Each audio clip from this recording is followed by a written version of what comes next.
What is the science of reading? What are leaders doing to accelerate reading achievement? We answer these questions and more in Science of Reading Leadership, Guiding Minds, Transforming Lives, powered by Just Right Reader. Get ready for an exciting new series as we explore the latest research you need to know as you kick off the new school year. Welcome to another episode of the Science of Reading Leadership podcast. I am your host, Terry Hunt, and I am so excited because today we have another friend of the podcast, another favorite of ours, Dr. Laura Tortorelli, and she is going to come and share with us some of her latest research and how we can, as teachers, administrators, and educators, prepare to go back to school. These are the tips that are going to get us ready to take on this year with confidence as we accelerate reading achievement. So, Dr. Tortorelli, we're so excited to have you. Let me give our listeners just a reminder of your fabulousness. Let me read a little bit of your bio because Dr. Tortorelli is an associate professor of elementary literacy at Michigan State University, where she explores how texts, technologies, and teacher knowledge influence reading and writing instruction. She focuses on foundational skills and policy implications.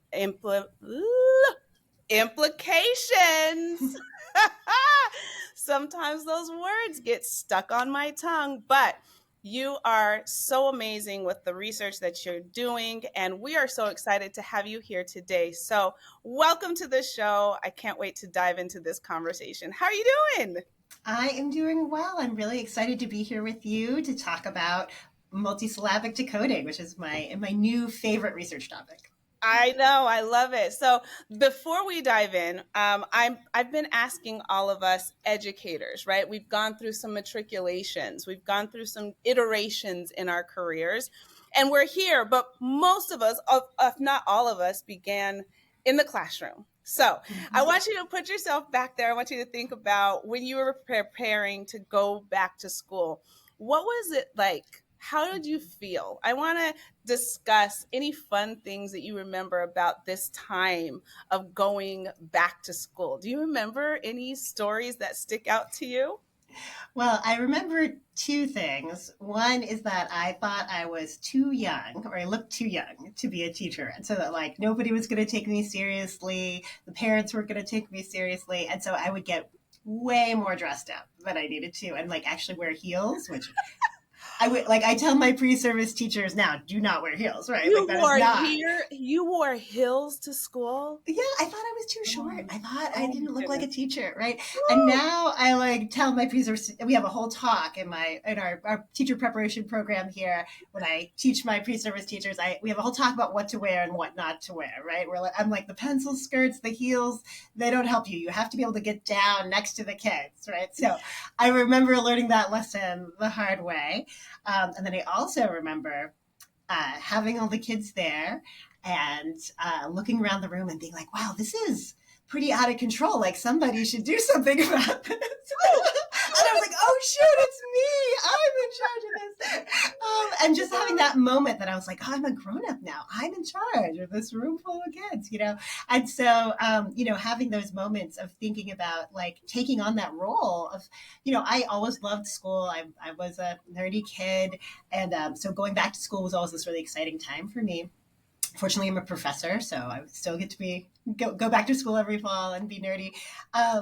But I'd always really looked up to teachers and realizing that was now my role. It was like growing up, like, oh, I'm an adult now. And so really thinking about that responsibility can be overwhelming, but it's also really exciting. When kids come into kindergarten, they say the thing that they want to do is learn to read, right? They're on board. And that's my son just started kindergarten and he's like, I'm most excited about learning to read. And I was like, great, So I think that's just such a wonderful enthusiasm. And we know that enthusiasm for school and motivation to read, decline over the grades. And it's just, I always wonder how, think about how we can try to keep that excitement and enthusiasm going.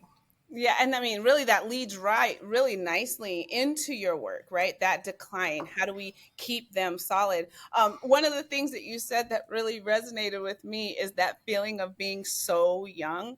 I remember when I started school, that first day, everyone's coming in and moving about, and I distinctly remember one of the security guards going, "It's time to go to class, it's time to go to class." And I'm looking around and I'm like, who is he talking to? And then I realized he was talking to me. I was like, oh, sorry, sir, I work here. See, I was deathly afraid that was going to happen to me. It did. So I totally get that. But let's dive into some of this research. Um, you talk about this idea of multisyllabic um, decoding, and I want to hear about that. So can you summarize for us this idea, that this research that you've been doing, some of the key findings that you're seeing, and then let's delve into how it's going to be significant and how it will impact educators as we all kind of go back to school and start to ramp up this new year. Yeah, absolutely. If you don't mind, I'll start with a little background of how I got interested in this topic. Perfect. I started as somebody who was more focused on early childhood, first grade, second grade, third grade, how kids learn to read in those primary grades. And so I did a couple, my research was really more focused in those grade levels at the beginning of my career.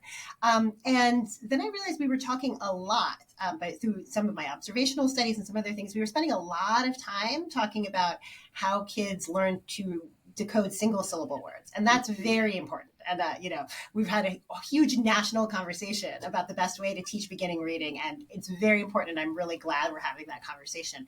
But I also study text complexity and the different things that make text difficult for kids to read, and some of that work and also work by Freddie Hebert and Devin Yeah. Kearns and others made me realize that we were missing the bulk of what actually happens in those elementary grades, because by the end of first grade, this is Freddie and Devin's research, so I don't want to take credit for it.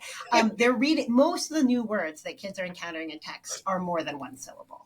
And so I kind of felt like, we do have a lot of work to do in that beginning reading phase. I don't want to minimize it, but I got really interested in what happens next. Mm-hmm. What do kids need to keep going after they get that really high quality start in reading instruction, to continue to grow in their reading skills, and their reading fluency and their reading comprehension, so that they can pick up any book and learn what they need from it. And so, and the answer is they need to read a lot of multisyllabic words.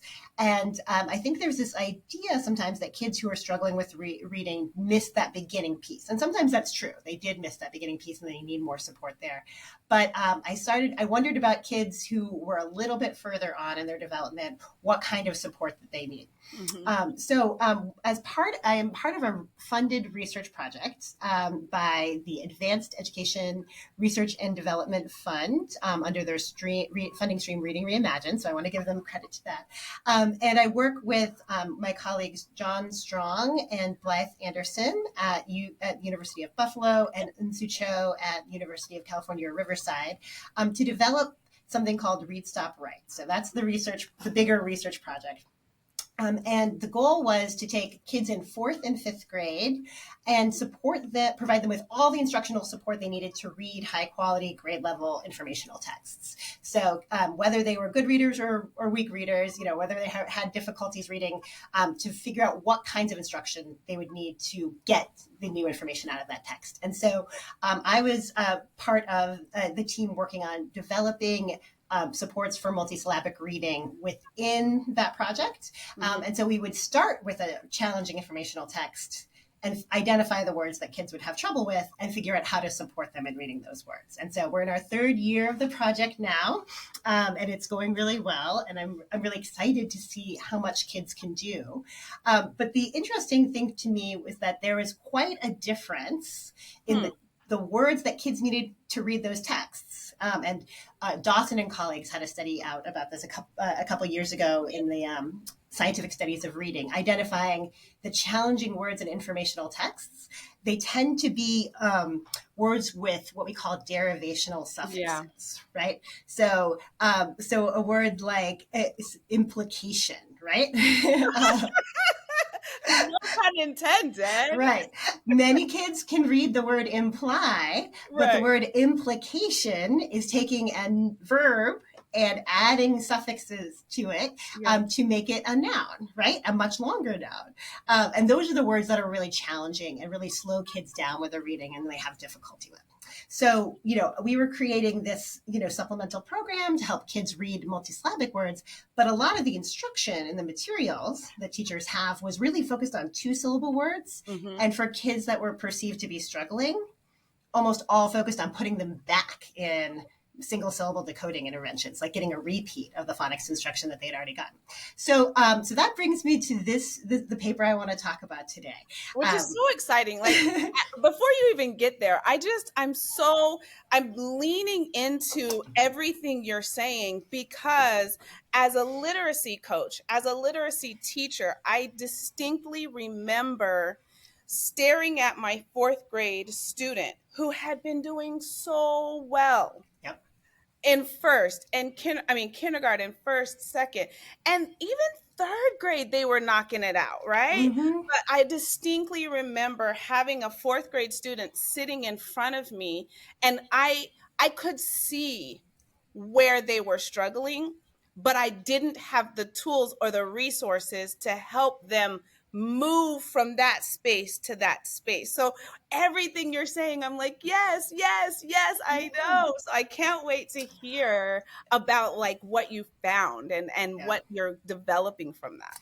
Yeah, and what you're describing that's been documented in research. I think it was Jean Shaw who called it the fourth grade slump. Kids who appear to be doing fine with their reading, and then all of a sudden they get into fourth and fifth grade, and it just seems like a big slog, and it's not going well. Devin Kearns, in a paper with Kearns and Whaley, do an excellent job of documenting sort of what this looks like for kids. Which is they're reading along. They come to a sort of long, intimidating word, and then they just make a guess, right? And they have all kinds of strategies that they use for figuring out words if they don't know them, and some of them are not very productive. For example, looking at the first syllable and just sort of rounding it up. So not looking at the suffixes and saying like, so with implication, for example, if you got to the word implication, a lot of kids in fourth and fifth grade will just say important, or just pick a word that has the same beginning and just kind of run with it, and then they won't try to fix it up. They'll just keep going, and that really impacts your reading fluency, right? Because the syntax doesn't make sense anymore, and your comprehension. It's very hard to follow the flow of a text if you're reading the word, like some of those big key content area vocabulary words wrong. Right. So yes, this is definitely something that's been that teachers have known about forever. That's been documented in research before. That kids who have mastered these early foundational skills still need support and instruction to continue to develop their reading skills, to include those multisyllabic words. But I was really interested in what exactly the challenge was, what exactly these students need. In this, I'm going to be talking about a paper today that just came out over the summer, and it was based on data from the first year of our Read, Stop, Write project. And so this was the students who were participating in our study from one large they were all attending one large urban charter school. And so it's a very diverse group of students. And on the whole, they did have needs and foundational skills. We administered a bunch of sort of standardized reading tests, and on average, the population of the study were fourth and fifth grade students who were in the sort of 10th to 25th percentile on all of those standard measures of reading. So definitely the kids that teachers would perceive to be struggling readers, right? And so what we did was we gave them an assessment called the Multisyllabic Decoding Inventory. This is from Sharon Walpole's work, to identify and have them read 70 multisyllabic words and 70 multisyllabic non-words. So non-words are words that have the same vowel patterns, but aren't real words, right? And we documented whether they were able to figure out what those words should sound like or not. And I thought the results were fantastic, like fantastically surprising, because again, these are students that are often that teachers, tell me like, I don't know what to do. This kid can't can't read, right? Mm-hmm. And actually they can read. They could read so many of the words. The kid, on average, the students in the sample read 85% of the words, of the 2-syllable words correctly. So they did a really good job. This was not, the 2-syllable words were not particularly challenging for them. And they read, I think about half, I can't remember exactly, but about half of the non-words correctly, which is, pretty good for made up words. And so that was really informative to me, because these kids who need support, they don't need help with single syllable decoding necessarily. Some of them probably could use it, but many of them were actually doing great with 2-syllable words. So the words that were actually, and the words that we were testing, had all the different syllable types that are taught in a lot of the different ELA programs. So there were 7 subtests broken up across, vowel consonant syllables, open first syllables, closed first syllables. And so we were really testing the range of things that are often taught in those ELA programs. And the kids did very well, very similarly across subtests. The differences were that compound words were very, very easy. They did not need any help with those. And then words with open first syllables were tricky because you don't know if it's that long or short sound, right?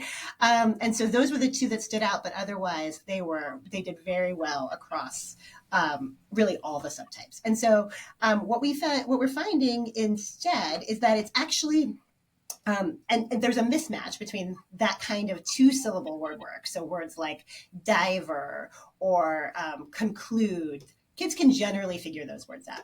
It's those longer words that are 3 or more syllables and have multiple morphemic parts that they really need help with. And those are the words that are popping up in our informational text that we're trying to teach them as well. Words like inhabitant, right?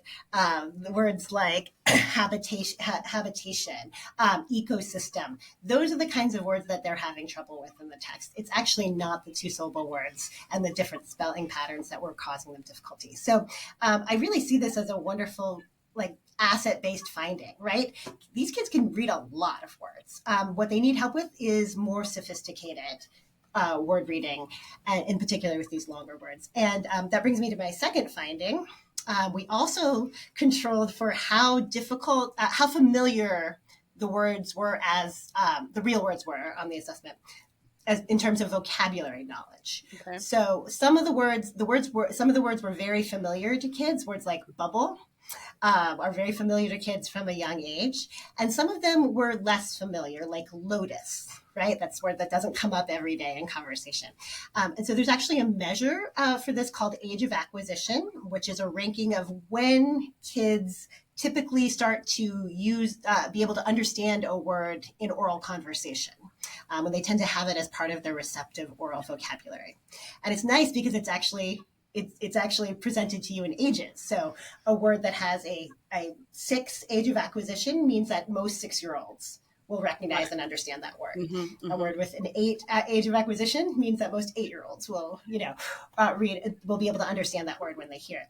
And so we were able to go back and look at and rank all the words on age of acquisition, and do analyses that showed that words that were higher age of acquisition were much less likely to be recognized in text. Right. So, what we're coming up with these 2-syllable and multisyllabic words is that this is really a vocabulary challenge. Because if you think about what kids need to do to read a multisyllabic word, they need to break it into parts, and then find any prefixes and suffixes that they know. So that's morphology knowledge that's related to vocabulary, and then they need to try a pronunciation of each part and smush it together and see if it sounds right. Well, if they don't know the word lotus, right, that they're not going to know if they got it right or not. So right. Most kids, I can attest, I collected a lot of this data myself, were saying lotus instead of lotus, and there was no way for them to figure out if that was wrong. Like, it's an open first syllable. It could go either way. If that word's not in your oral vocabulary, it's not going to be something that you can read accurately. And so that's something else that I think is a really important thing for teachers to understand, that it's not just about decoding the word at this point. It's about connecting it to the meaning of the word. If they know the meaning of the word, great. They're going to be able to like use what they know about letters and sounds to figure it out. That's going to be a lot easier for them. If they don't, they're going to need some additional support with figuring out what that word is, figuring out what it means from the context. Otherwise, they're just going to make a stab at it and keep going, and they're not going to learn anything from that reading encounter. So what I hear you saying is that there's two parts, right? There's two parts. There is as educators moving into this third, fourth, fifth grade and beyond, we need to help them understand that decoding didn't stop in second grade, right? That's right. Decoding is continual, and they need to understand the complexity of this the newer words that they're going to encounter and how we will decode those. So morphology, prefixes, suffixes, those things. And then we also need to continue to incorporate complex text or high quality text so that we are, even as educators, doing the heavy lifting to present them with words and vocabulary that helps them to understand when they have decoded it correctly. And I even wonder if I hear you saying that even if they don't know the definition of the word, knowing what sounds correct can at least cue them to say, okay, I know I read that correctly. I don't know what it means, but I heard it in a book somewhere or in a conversation somewhere, and now I know that I'm in the right direction.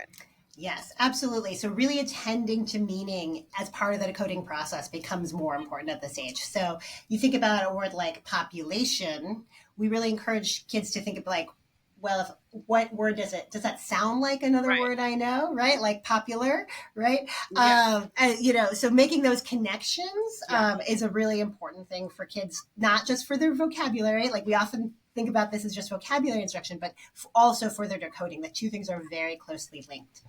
And I think this becomes really important in the upper grades because when kids are, learning how to read, most of the words that they're encountering in text for the first time are words that are already in their oral vocabulary, right? Like they're, sometimes that's, especially if they're reading really high quality decodable books, right? Not something crazy, where there's like pigs dancing jigs with wigs, but like something that's really like relatable and thoughtful. Like words like cat and hat and rat, and even, words with long vowel teams, those are like, like beach and, and peach. Those are words that they know. Those are words that are familiar to them. And so it really is a decoding task where they are figuring out how to recognize the word and then matching it to a word that they know. But around third grade, they start to shift into reading books that are introducing new vocabulary. Right? Especially with informational text that they're now reading more of earlier, the goal is to introduce them to new content area vocabulary. And so they're actually expected to be learning words from reading all of a sudden. And so that's a double challenge, right? They have to figure out the word, they have to figure out how to read the word and also figure out what it might mean, right? And that sometimes that means using word part clues like prefixes and suffixes and bases and roots. Sometimes that's looking back at the context and figuring out what the text is trying to tell you about the word. And sometimes it's making sort of analogies to other words. And Linnea Aries' research shows that kids, as they become more proficient decoders, they can use more strategies to try to figure out words, including reading by analogy. And so that's what these kids are learning how to do, but it's a slightly different challenge than just decoding words that you already have in your oral vocabulary. This episode is brought to you by Just Right Reader.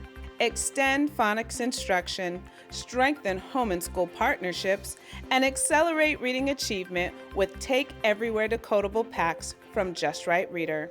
Personalized Take Everywhere packs makes phonics fun and accessible for families. Every book comes with a video phonics lesson and writing pages to help readers reinforce their decoding and writing skills.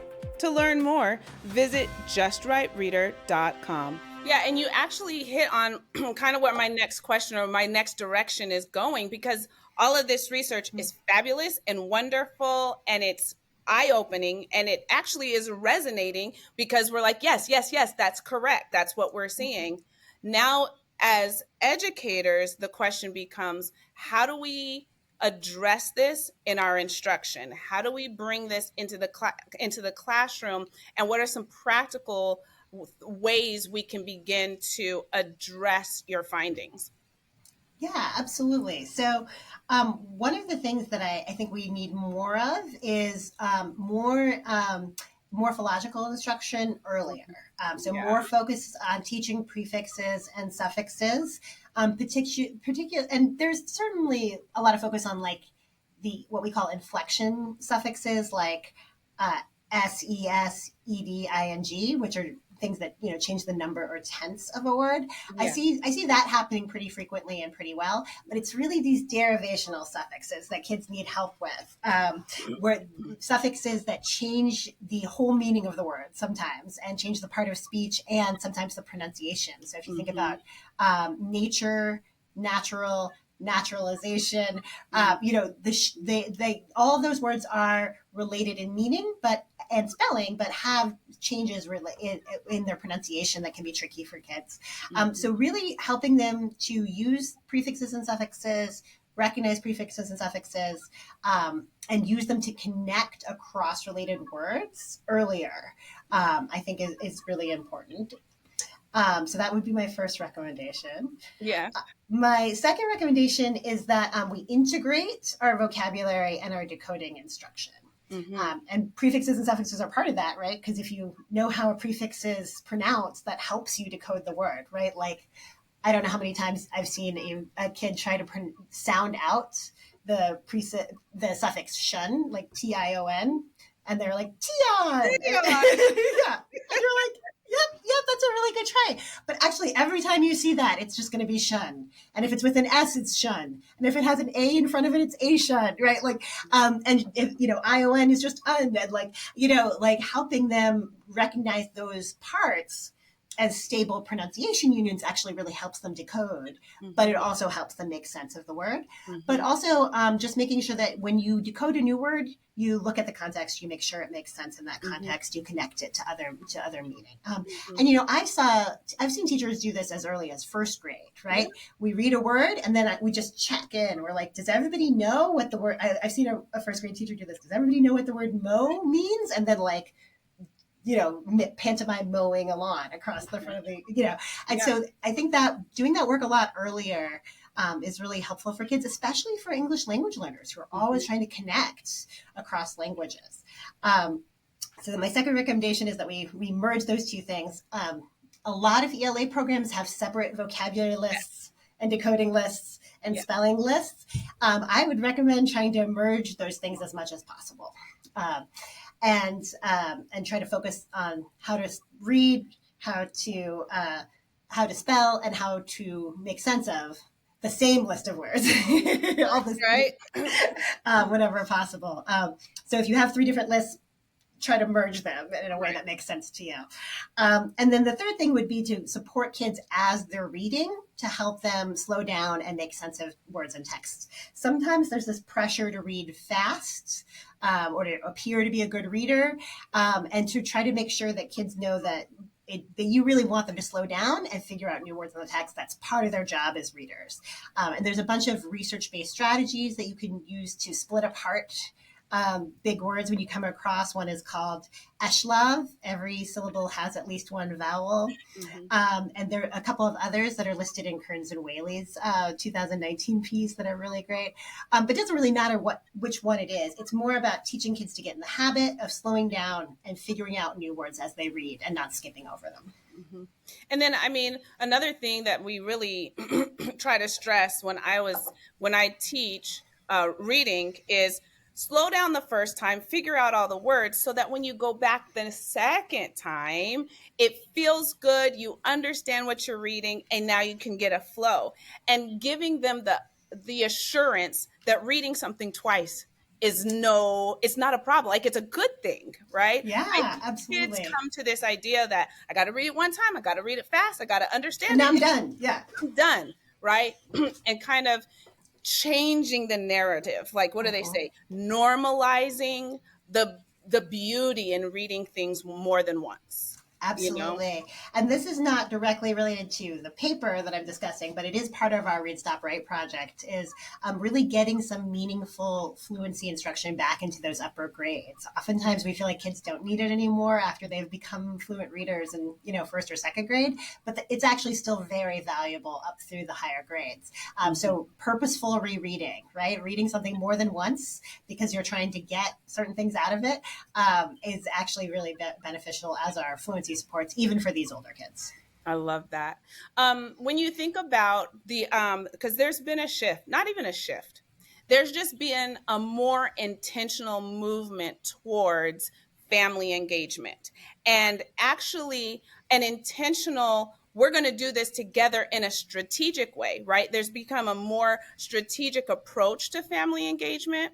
With this finding and with these findings, how do we empower families and caregivers to join in this work at home?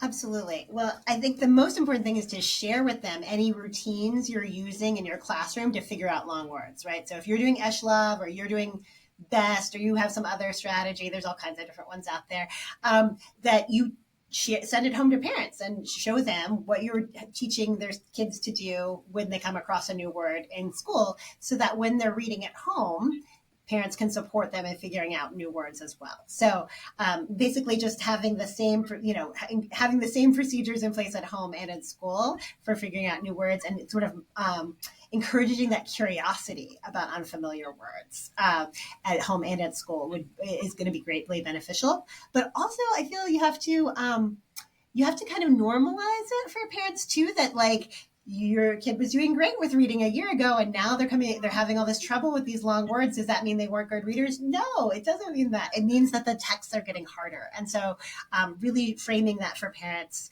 as a really awesome learning opportunity that their kids have now that they're reading, that because they've moved into these higher level texts that are purposely introducing more sophisticated vocabulary words that they have to learn to read and have to figure out their meanings. That's so good. I mean, I feel like it's almost intuitive, but I don't know that we intuitively say that out loud, right? Mm-hmm. And I think it's a wonderful reminder to let parents know that they're going to continue to grow. They're going to continue to have those peaks and valleys, like those really great moments, and like we're going to be struggling as we get to Mm-hmm. stretch, and that's okay. And we're all working together. But I also think when we make that clear and we have those like those steps, parents are less likely to become like stressed out or even anxious, like, what's happening to my baby? And now we're Right. all collectively walking this walk together. So I think that was a beautiful reminder, like, normalize it. It's okay. Yeah. We're Well, all doing it. and this is true for younger grades too. I don't mean to leave them out. Like, Right. when kids are decoding, learning to decode single syllable words or learning these new multisyllabic words, it looks very difficult. Like it looks like it's a lot of stress. It looks like it's a struggle, right? And so there's this temptation to try to just give them the word and let them get past it. And like sometimes that's okay if you're at home just reading for fun, but like also teaching parents that this is a phase that kids need to go through, whether they're learning to decode single syllable words or multisyllabic words, and that you can't. It's like I always say it's like bear hunt, right? Like this is a developmental phase that they have to go through, and you can't go over it, and you can't go under it, you can't go around it, right? You got to go through it Yeah. to really master those new skills, and that's what learning looks like. And so it's really really framing that in a positive way for whatever developmental phase they're in, I think can be a relief for parents. Yeah. Now, as you start to think a long term, you have so much research and so many implications. What do you think are the long term implications? That's not my word today, Dr. It's a It's not hard my word. word. It's not my word today. But what are the long term implications of this research? Like, if we can really intentionally start doing this morphological instruction earlier, integrating vocabulary and decoding into our instruction earlier, and even supporting them while they're reading, what are the long-term implications? I don't even know. I should skip it. I should skip that word all entirely. What are the long-term implications of that? Well, I think it means that kids will have, it'll set us up. Kids will have more options earlier in their educational careers if they're able to read more complex texts with less struggle. And if they have more strategies for reading difficult words. And I think that there's a lot of really great things that we can do with kids if we're not trying to protect them from those hard texts, right? There's Mm, like a lot, some of my research and with Freddie and some of my research with Sarah Lupo and other friends of the pod, have found that we actually risk harming kids if we protect them from hard texts, right? There's something lost when we say, oh, well, let's give them an easier text because it's going to be a more fluent and easier reading experience because they're missing opportunities to learn those words. So if we really set kids up to be able to read hard words, they're going to be able to read more complex texts at every stage of the educational experience, and they're going to have more options, right? They're going to be able to pick out books on topics that they're interested in. They're going to be able to learn whatever they want to learn. They're going to be able to participate in higher level work in their subject areas from the very beginning. And so it'll give them more opportunities to see themselves as competent readers who can use reading as a tool for their own learning. And they'll have more opportunities to engage with higher level text throughout their K-12 education, and that will pay rewards down the road when they're, college students or working adults and reading is part of their lives. absolutely. It's exciting, right?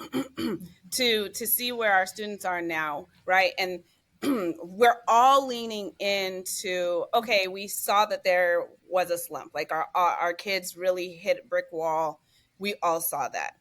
And now we're all doing the work together to accelerate them, to help them get through that slump, and for us to now see the light at the end of the tunnel and know that this is temporary. Mm-hmm. We're all going to get through this, and we're going to be all the better as a result of it. And that makes me excited. Yeah, I think that it's really important to frame this as opportunity, right?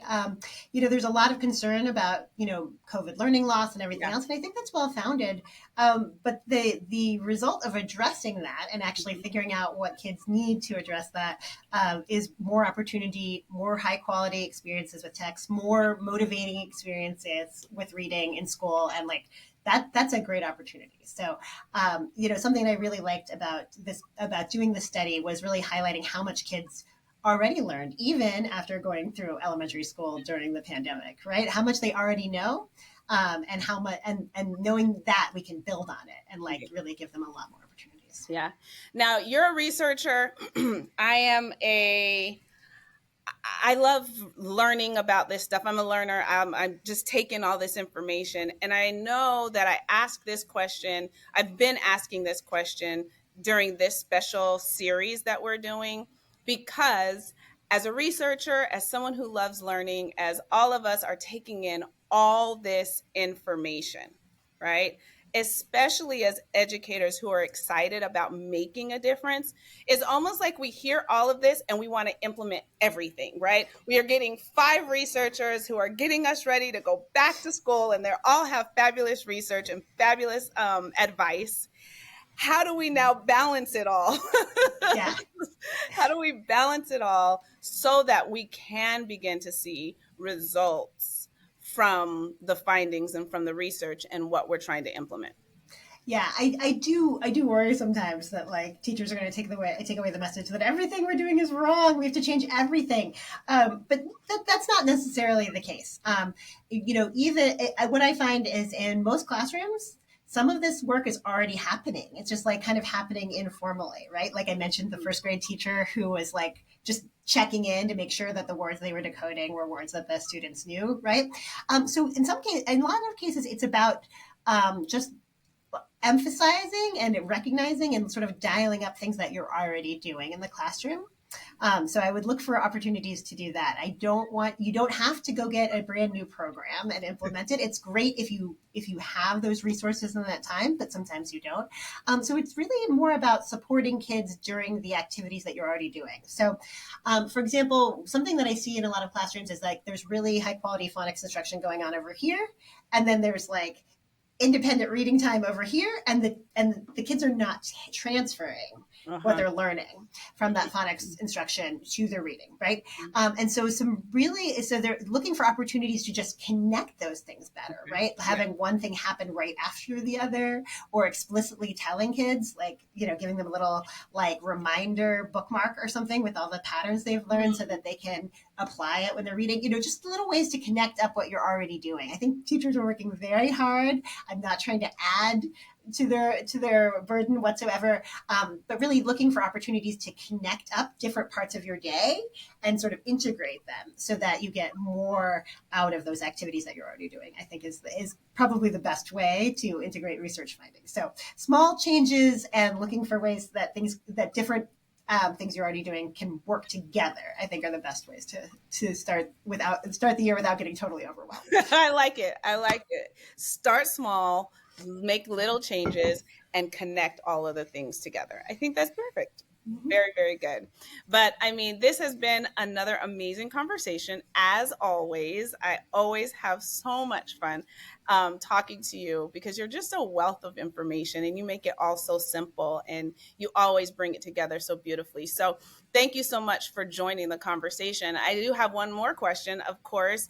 Where can we follow you? How can we make sure we find this research findings when it comes out, when you publish it? How can we make sure that we know all of the things you're doing?